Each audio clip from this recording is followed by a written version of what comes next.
Le début d'une amitié qui ne s'achèvera jamais. Une amitié faite de rire, de coups de gueule, de fâcheries et surtout les plus belles pages du cinéma français.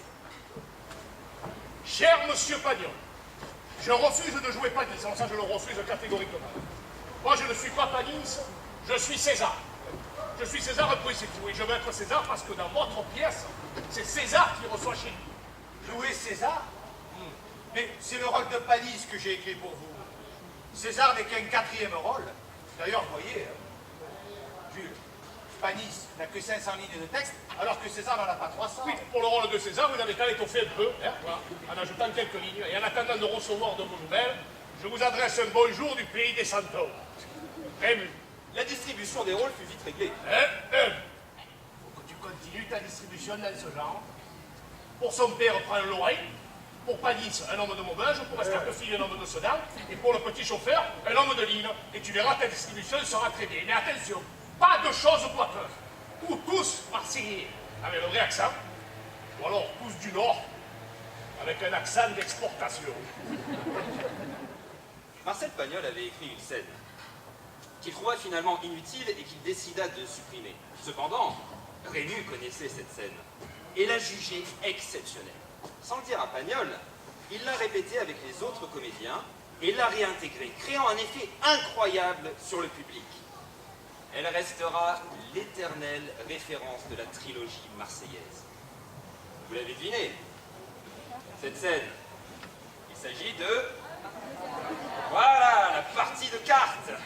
Mon cher Jules, le rôle de César, c'est le tien. Alors je t'annonce que nous démarrons très bientôt Fanny au cinéma parlant et que tu tiendras de nouveau ce rôle. Tu sais, c'est quelque chose d'extraordinaire ce cinéma. Je dirais même qu'il s'agit là d'une véritable révolution. Et au théâtre, tu joues devant combien de personnes à la fois? 500? 1000? 1500?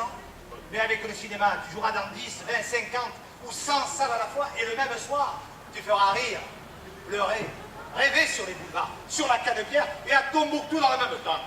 Un cinéma parlant, là, comme tu dis, mais c'est une galéjade. La belle affaire qu'un phonographe qu'on met en marche en même temps qu'une lanterne magique.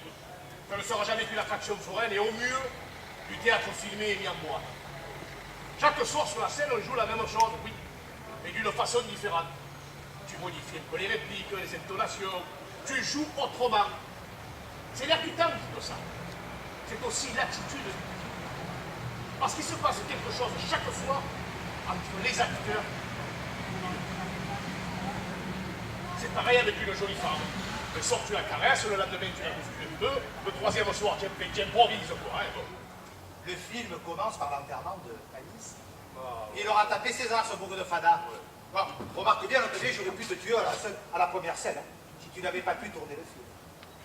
Et moi, je n'ai jamais douté de ta disponibilité, mon bon Jules.